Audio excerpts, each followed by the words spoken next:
And welcome to Wednesday, everybody. Wednesday's Wingman Wisdom. That's a bunch of W's, isn't it?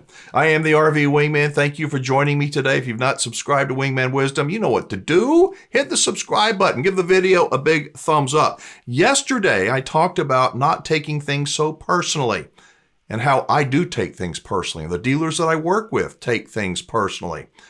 What do you do when things go south for you? On your RV, you bought an RV and you call up the dealer afterwards, and typically this is when you buy from a big chain store. They're so nice to you when you buy it, and after you buy it, you have an issue. It's like, who? What? Who? Yeah, we'll get back to you, and you never hear from them again. Can you relate? Drop a comment below. But things go south for everybody. They really do. At some point or another, things go south, and that is when you find out how important having a good relationship with a great RV dealer can be.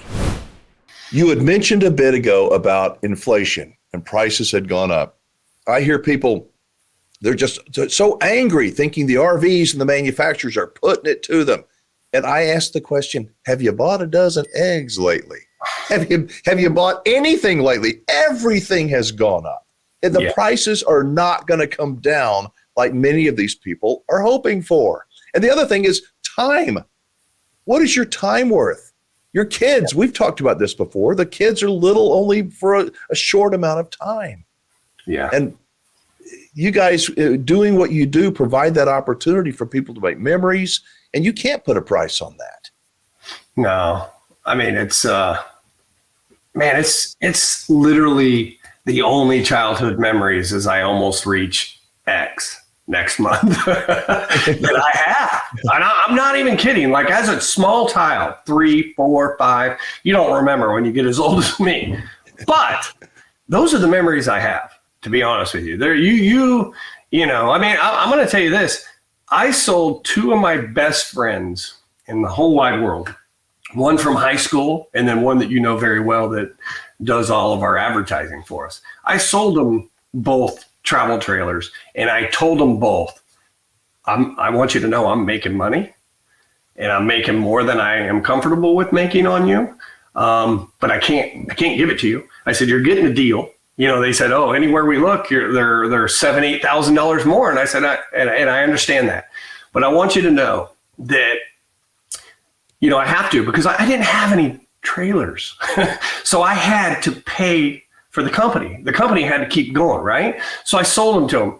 Man, you should see the texts and emails I've gotten from them over the last, I mean, one was about a year. They were both about a year ago.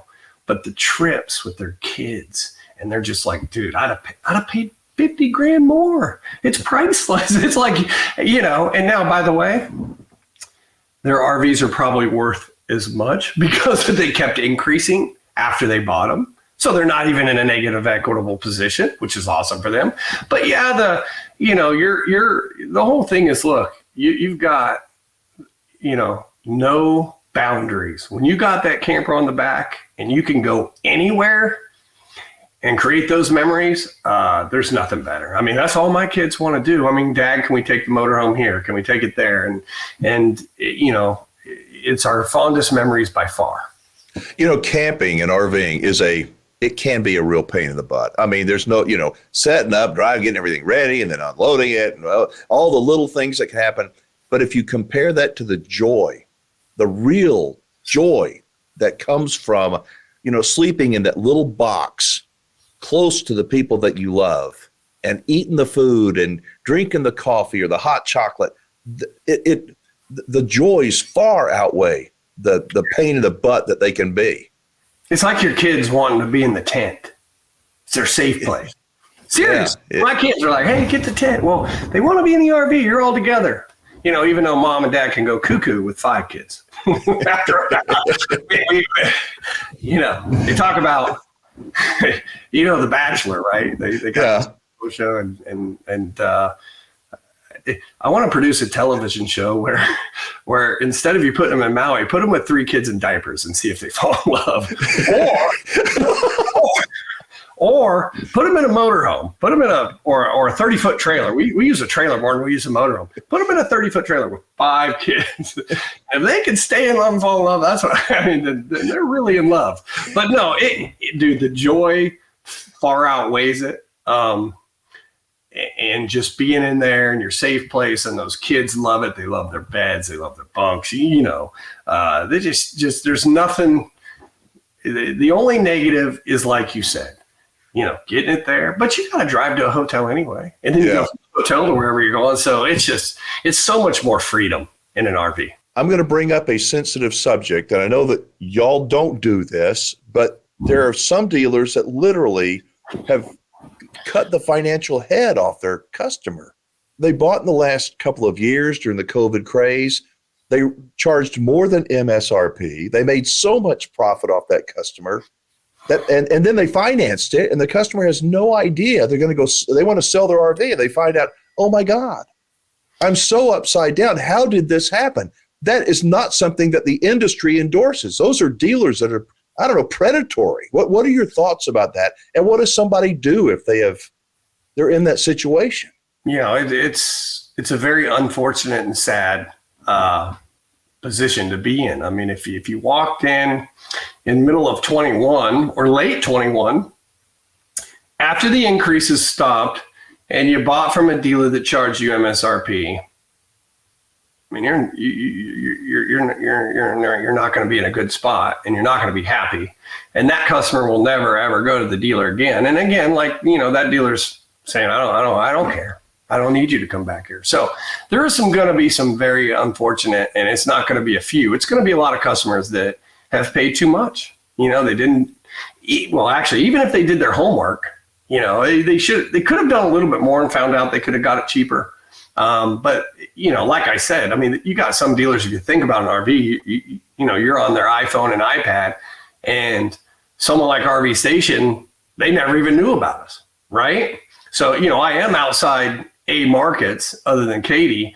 And I do try to reach those people, to educate those people, but you can't reach anybody. So there's going to be a lot of unfortunate situations for customers.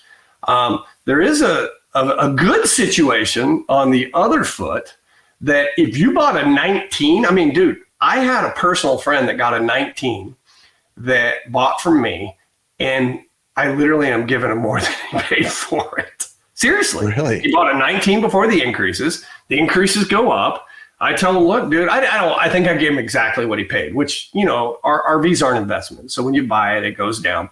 Dude, I think he got a little bit more than he paid for it. So if you have a 19 early 20, or if a 20 model that you bought in 19, because, they always come out a year before, you could be actually in a great equitable position. Very equitable. I would think, I don't know for sure, but I would assume that when people that are upside down, deeply upside down, that bought in the last couple of years, find out the light bulb finally goes on, they get mad, they're angry, and they have to take it out on somebody. What do you do? I mean, you just kind of let them vent, or, you didn't do it to them, but it happens to us. It happens. So they do come to us, and, they realized it wasn't the RV. Typically it wasn't big enough. And we just have to, we can't get them out of it. Very rare can you get someone out of an RV that paid MSRP. I mean, it's worth half in some instances, less than half in some. I mean, depending on, the price point. It could be that is so bad for the industry. I mean, for the future, those people will never buy again, probably. Yeah, there's going to be some repos as well. There's going to be people that just say, and that's the biggest unfortunate thing, it ruins their credit, right? So now they have bad credit, and they don't have an RV that they paid too much for. So yeah, it's just not good business. Can you help people like that? I mean, you can't do miracles, but tell them the truth, I think, would be the first. No, we do. And I listen, I had a customer give me a 1 star because of it.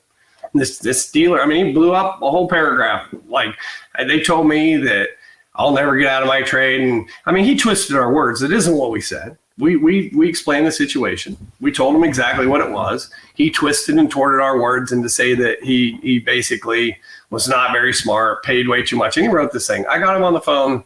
He took it off. He was cool. He was like, man, I'm so angry. And I'm like, I get it. But I just want to let you know that we're not Y'all didn't do that to it. Fuel the fire at all. We're trying to help, and we can help, like, maybe a year or two down the road. But as of right now, it's an unfortunate situation. So here are a couple of takeaways, at least from my point of view, to what Cannon and I talked about. Buying from the right dealer is so critical. If you have a warranty issue and you buy it over on the West Coast, and then you have an issue over on the East Coast, if you buy from the right RV dealer, you have that warranty issue, the right RV dealer literally will pick up the phone and contact a reciprocating dealer over at the other location and do every single thing they can to make sure your RV is taken care of under warranty. They will do that for you. Can they speak on behalf of this other dealer? Heck no. But I promise you, they want you to be happy because they know if you're not happy, guess what you're going to do? Social media, I hate these people. These are Wingman approved dealers that I work with. They want you happy. Now, they can't make everybody happy, as you just heard. RVs break. They do break down. And if you're not willing to accept that responsibility and the reality that they will break down, and most of the things you can fix on your own, but if you're not willing to accept that responsibility, maybe RVing isn't right for you. But here's the other takeaway. Slow down. All too often, people are in such a rush. Buying an RV is supposed to be exciting. It's supposed to be fun. Take your time. Even you folks who have owned several RVs. Technology has improved so much, and RVs have got so many more gadgets and little things on them nowadays. The buying process, especially the final walkthrough process, is so critical. I get emails after emails that say, well, we showed up, and they showed up late in the day to pick up their RV, especially when they're a brand new RVer. Don't do that. Take your time. This is not jumping in the truck and turning the, key of a F-150. This ain't that. An RV is peculiar. It's got its own little things and gadgets and gizmos, and part of learning is fun. Take your time. I don't mean to be just drilling it into you, but gosh, if I can help some people go, I need to really listen to what the Wingman's saying, take my time. Don't show up at the end of the day to pick up your new RV. Don't do it. While Cannon says that he has people that say, I'll take care of it. I already know everything. And that's nice. I mean, from a time standpoint, the guy that does the final walkthrough at the dealership says, okay. But most of the time, that buyer is going to regret that hurried decision. So take your time, slow down, buy from the right dealer. If you click the word more in the description below, it'll open up. You'll see some of the dealers that I do work with. I do consulting work with them. I don't get a commission or finder's fee or anything like that. I just recommend that you contact them. Put them on your resource list. Poke around their website. If you like what you see, I promise you, I will give you a personal introduction to these dealers. I will hand you off to somebody that will give you at a fancy hotel, concierge service, and walk you through. They're not going to walk you through for a year to buy or sell an RV, but they're going to help you make the right decisions because they want you to be a customer, not just for now, but for life. I hope you enjoyed this video today with Cannon Combs. If you have a question about my Wingman approved dealers, if you have a comment to make, I would love to hear from you. I read every comment, listen to every voicemail, read every email. I respond to as many people as possible. So drop a comment below. Make sure you subscribe to Wingman Wisdom and share this on social media with your family and friends and people that want to do business with good RV dealers. I am Alan Warren, the RV Wingman. Be safe, have fun, play nice. Don't leave your good manners at home, and have a good rest of your week.